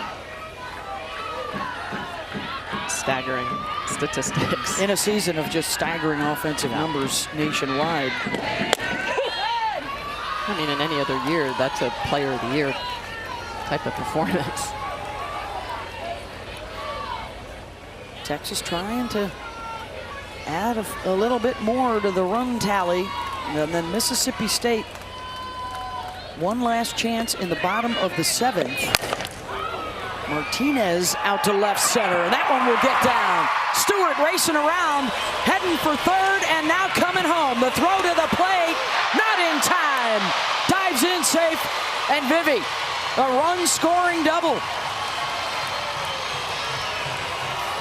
Here it is. This is the lineup right here. Continues with Reese Atwood up to bat right now. But Vivi Martinez, after Katie Stewart gets walked again, 3rd free pass for her. Vivi Martinez, a beautiful job taking that backdoor curveball we talked about, and she waits until it gets back over the plate to drive it out into left center field. Mississippi State is challenging this call. This play is under further review. And a close play at home as Katie Stewart coming all the way around from first base. Is she out or safe at home? The call is safe. They're going to review this to see.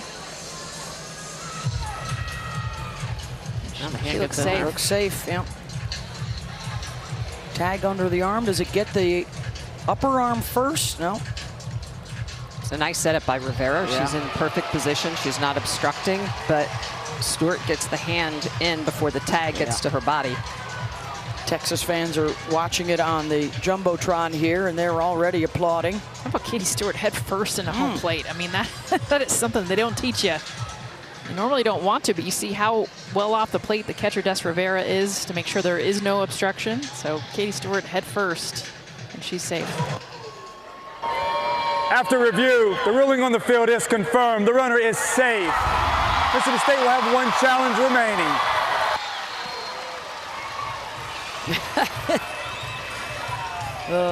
Hustle home for Katie. You know, quite often she's lifted for a pinch runner.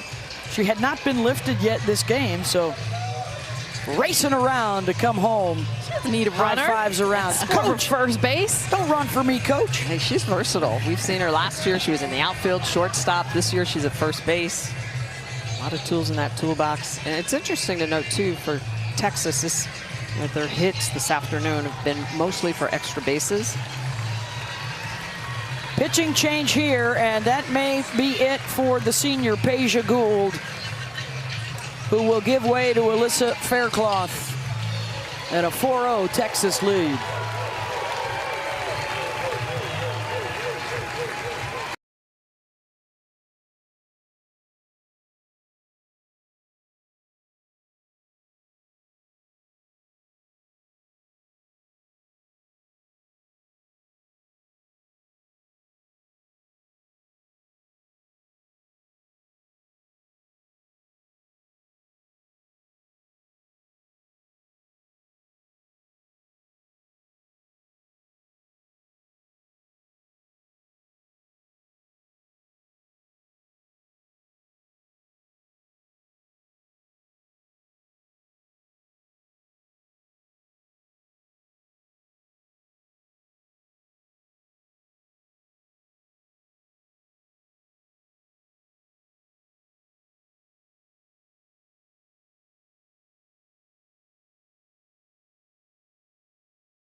Katie Stewart getting on her horse, scoring all the way from first base. Get after it, dive into home plate. 54th run of the season for her, and she's pumped. But watch this. Yeah, take a deep breath, and oh my goodness, that was a lot. That's a lot harder than my 27 home run trots. Yeah, she's used to jogging the bases, but got after it there. She made it. And Martinez with the double to bring her home. So here's Atwood. You talk about it a lot, guys, late in game situations. You've been through some struggles at the plate, and how an at-bat at the end of one game can change everything the next game.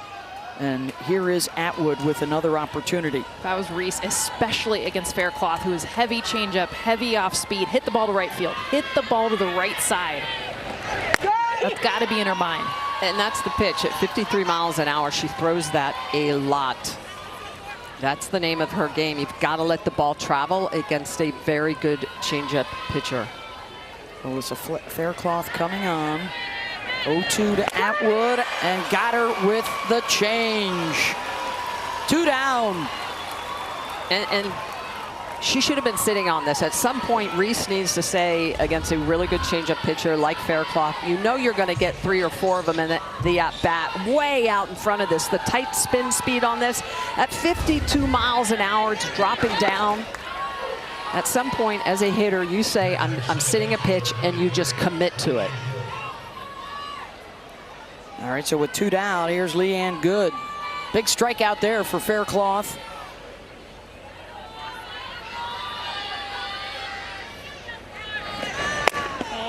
She led the SEC in strikeouts for a team that set a new school record with over 500 of them this year. It's been a really good pitching staff for State. And for Faircloth, you keep throwing that pitch until a team shows that they can hit it, they can barrel it. Not many have. No. And the biggest thing, too, that as a hitter, I love sitting changeup because you know why? It doesn't spin. Most great changeups have less spin, so you're able to see the ball out of the hand. And it's usually on a platter. And some will have, if they're more off speed, it'll have a ton of spin coming down or different directions. But this changeup right here, it's a low spin rate changeup. So sitting is also just sighting it out of the hand, right? I don't see the spin. No. Sitting is before you can even see it, you're looking for a changeup. Yeah, but I mean, you see that there's no spin when it comes out of the hand. Yes. Well, the really good changeups, though, do spin, and they spin super tight, and that's why you can't identify them. And, you know, she throws a horseshoe changeup, and there's enough spin that you can see that the hitters are going to swing through that.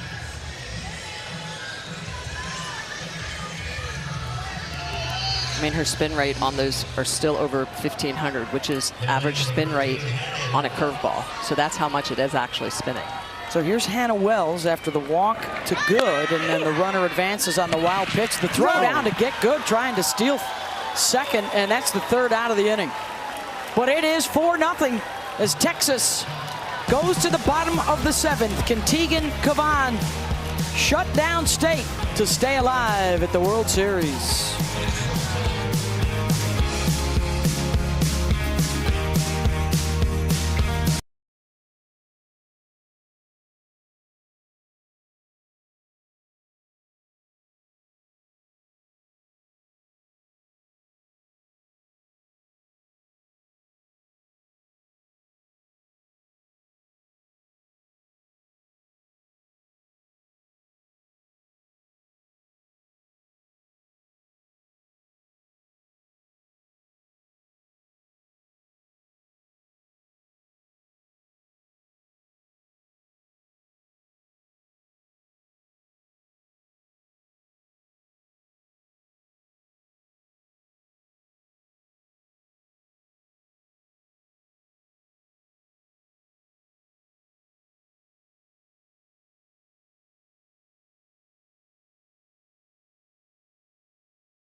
Tegan Cavan, the 2-hit shutout thus far, 3 outs away from a win. By the way, if she gets the shutout, she would tie Kat Osterman for the most in Texas World Series career history. Winner of this one will face the loser of the Nebraska-Alabama game. Those two play Saturday night. So either Texas or Mississippi State would get the day off tomorrow and play Sunday afternoon. Winners on this side, Tennessee and Texas Tech, tomorrow afternoon, 3 Eastern on ABC. And then Alabama, Nebraska tomorrow night.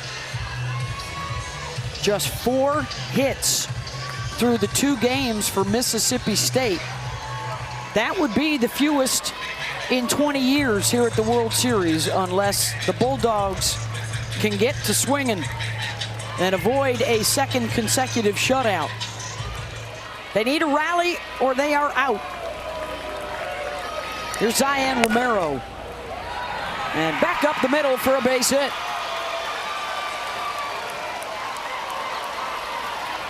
Tell you what, Tegan Cavan has been very good in this game, but there's one hitter in this lineup that has her number, and that is Romero. 3rd hit of the game. She had a double back in the first, now 2 consecutive base hits. See if the Dogs can pass the bat a little bit here. Kinley Keller, a couple of flyouts to center and right. And just to your point, that's the first time, obviously, in this game that they've had the leadoff runner on. Hard to put runs up when you're A, not hitting, or B, just not able to get on early in innings. And when you got the broccoli cap, I mean, rally caps, and then there's broccoli caps. Get it done in the 7th, at least get your leadoff batter on. Enjoying Romero's career high with 3 hits.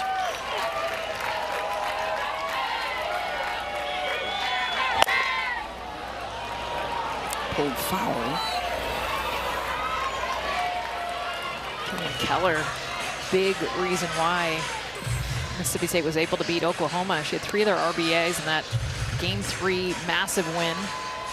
And just the massivity of that moment for her.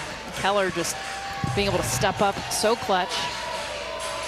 Remember, they came back from a 4-run deficit in the Supers Game 1 against Oklahoma. They scored 5 in the 7th inning.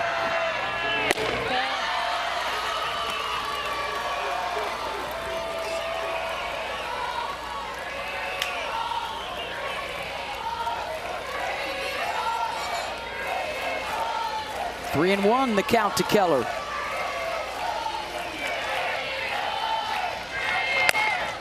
Back up the middle, base hit. 2 aboard for Mississippi State. They're on the rise ball. And this is just an understanding now, 3rd time through the order, what she's going to throw you and getting on top. Beautiful job. Just meet this rise ball. If you get a flat swing, it's exactly what you can do with it. Drive it up the middle. Back-to-back hits against the rise ball against Cavan. Well, and I think to both those hitters, the question is, why are they not using that off-speed pitch a little bit more to help set up the rise ball? Citlali Gutierrez getting warm in the bullpen. How about that big comeback just a week ago, as you see Citlali getting ready just in case. But they have been here before, and they have rallied before. With a 5-run 7th inning in the Supers down in Norman. Lost Game 2 and then came back to win Game 3 with the shutout and jumping in the pool and celebrating. And so they believe.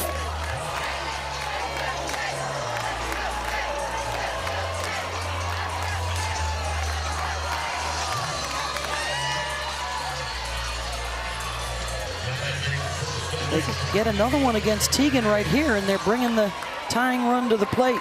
Absolutely, it's that back-to-back. They've been missing the last couple games, and doing that, laying off pitches out of the zone, non-competitive. Not just back-to-back, just hits, period. Base runners, period. They had 4 hits coming into this inning in both games. And there's the changeup, but it's way out of the zone, non-competitive up.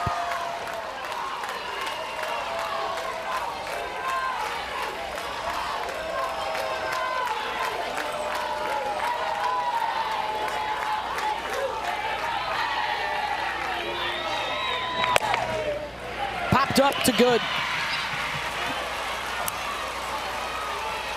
1 down. Still 2 outs to work with.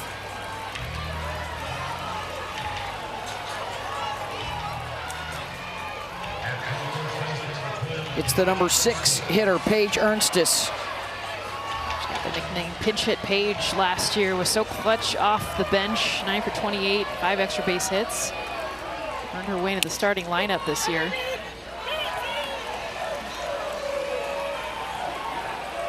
She tried to call timeout on that first pitch. Didn't get it, strike 1.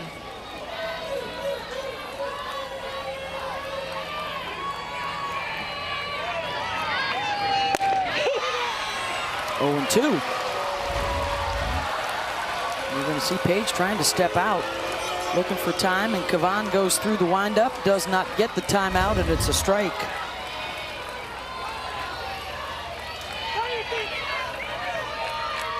Good count for Teagan.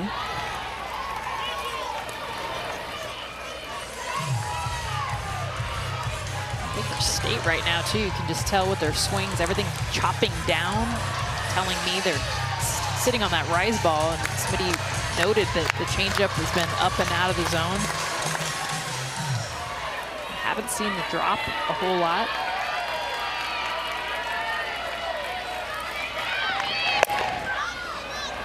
Got under it on the run and in foul territory to make the catch is Altmaier. 2 down. And how about Teagan Kavan? She told us in our meetings this week, what if teams are picking pitches? What if they know what's coming? Right now, Mississippi State knows the rise ball is coming. What did Teagan say? They still got to hit it. I'm giving you all rise balls right now, but you still have to hit it. That's the pitch that was hunted. That last one still got underneath. She has not given up a run in the 7th inning in her last 12 appearances, and it's the last chance here for Kiara Sells. The senior from Jasper, Texas, along with Gould and Rivera and Bernardini, all in the lineup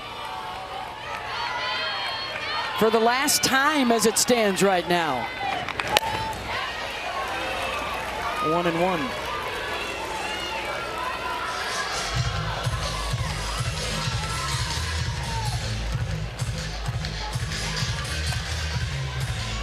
Sells has been good this season with 2 outs.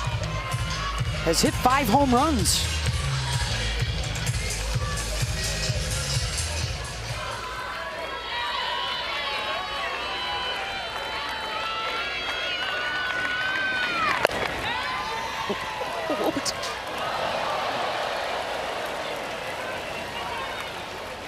Beth almost had a chance to catch that. I was ready to dive out into the netting. Is that what that looked like? If all these monitors were not here, Mullins would have caught that. I would have gotten that. I mean, Jess has taught me well over the years.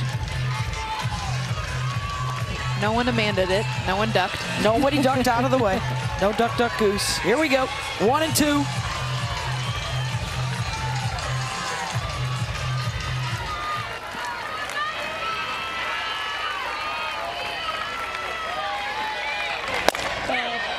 Just missed away. Great job not swinging at that, Sells.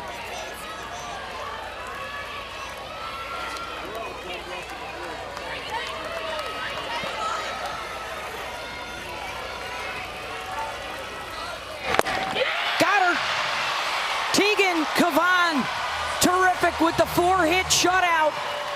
And the Texas Longhorns survive to play another day. And they eliminate the Mississippi State Bulldogs 4-0. Her 26th win of the season, 3rd shutout of this NCAA tournament. And they get home runs from Kaya Altmaier and Caden Henry today. Then a magical postseason run ends for the Bulldogs, and the Longhorns will play on Sunday afternoon against Alabama or Nebraska. And the defending champs are still in it. How about Teagan Kavan? Yeah, Teagan Kavan was Teagan Kavan tonight, and that's really what she needed. Congratulations to her, tying Kat Osterman for the most program shutouts in the history of the Women's College World Series. Only 2 strikeouts in the game, the last one on the changeup, but she was on point. She worked from ahead. You can see that high spin rate on the changeup just floating in there, getting the swing and miss. But Jess, she was just fantastic. She threw strikes. Yes. That's the difference. We talk about the home run she gave up yesterday. It was the 2 runners she put on base prior. She did not have command. She did in this one. 4 of the 7 innings retired in order. I mean, that's what a shutout looks like. Efficient, and she is with Holly Rowe. Well, Tegan Cavan, a terrific night, but she has insisted that we bring Kaya into the interview because you hit a home run. What did you see on that pitch that was so successful? Honestly, I was looking early. Just knew I needed something to keep past the bat. That's been my whole thing. So I was just seeing a pitch over the plate and put my bat on it. First home run ball for your parents in the stands. What was that like? Yeah, it means the most. It's been a long season, and I'm glad they can be here. So I'm glad they got that moment for them. Okay, well, Tegan, that's very nice of you to share your moment, but you pitched a shutout. That ties you in the record books with Kat Osterman for shutouts at the World Series. What's it like to have your name next to a pitcher like hers? I mean, she's a mentor of mine. I'm lucky to call her a friend.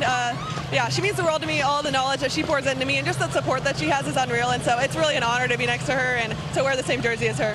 All right, well, thank you, ladies. Appreciate it. Thank you, Ollie. Thank you. All right, tonight's Capital One rewarding performance. Tegan Cavan gets the 4-0 shutout, a 4-hitter with just 2K. Let the defense do the work behind her. So the defending champs hanging on, and they are back here on Sunday afternoon. Second game of our doubleheader still to come. Let's get you back to Courtney and the ladies.